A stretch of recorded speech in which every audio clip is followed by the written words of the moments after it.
Assalamualaikum warahmatullahi wabarakatuh. Alhamdulillahi rabbil alamin.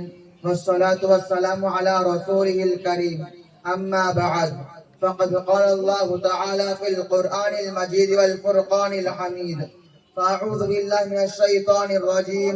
Bismillahir rahmanir rahim. يا أيها الذين آمنوا إذا لقيتم الذين كفروا زحفا فلا تولوهم الأدبار. నా ప్రియమైన సహోదరులారా, భారతదేశ స్వాతంత్ర చరిత్రలో రెండు దినాలు చాలా ముఖ్యమైనవి. ఒకటి ఆగస్టు 15, రెండవది జనవరి 26. ఆగస్టు 15న భారతదేశానికి స్వాతంత్రం లభించింది.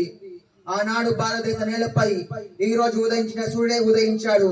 కానీ ఆనాటి సూర్యకిరణాలు ఒక ఆనంద సందేశాన్ని తెచ్చాయి. ఆనాటి ఉదయం బానిసత్వ అంధకారం తొలగిపోయింది. ఆ అంధకారం భారతదేశాన్ని 200 సంవత్సరాలుగా పట్టి పీడిస్తూ ఉండేది. ఇది అంధకారంలో ఆంగ్లేయులు రాజపుత్ర రక్తాన్ని తాగుతుండగా చూసాము.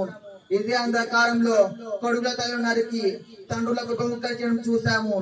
ఇదే అంధకారంలో భారతీయ రక్తాన్ని నీటి కన్నా చులకనగా చూసాము. ఇదే అంధకారంలో భారతీయులు నిస్సహాయులు అవ్వడం చూసాము. ఇదే అంధకారంలో లక్షల మంది ఉలమాను హతమార్చడం చూసాము. ఈ భయానక అంధకారం తరిమి కొట్టి స్వాతంత్రాన్ని సంపాదించేందుకు ఎన్నో విప్లవాలు, ఎన్నో యుద్ధాలు, ఎన్నో సత్యాగ్రహాలు, ఎన్నో నిరాహార దీక్షలు చేశాము. ఆంగ్లేయుల పవిత్ర పాదాలు మన భారతదేశం పై పడ్డాయో అప్పుడే ముస్లింలు స్వాతంత్ర పోరాటం ప్రారంభించారు. రాత్రు అల్లా ముందు కన్నీళ్లు కార్చే ఉలమాలే, పగలు స్వాతంత్ర పోరాట నాయకులు.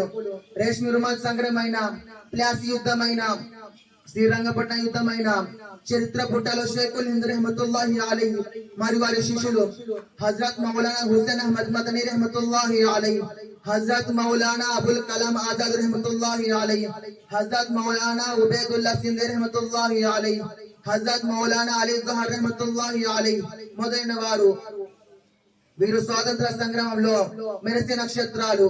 భారతదేశ ముస్లింలు స్వాతంత్ర పోరాటంలో తమ ప్రాణాలు సైతం త్యాగం చేశారు. కొమ్మ కొమ్మకు రెమ్మ రెమ్మకు త్యాగాలు తెలుసు. పూలకు తెలిసినా తెలియకపోయినా వనానికి తెలుసు.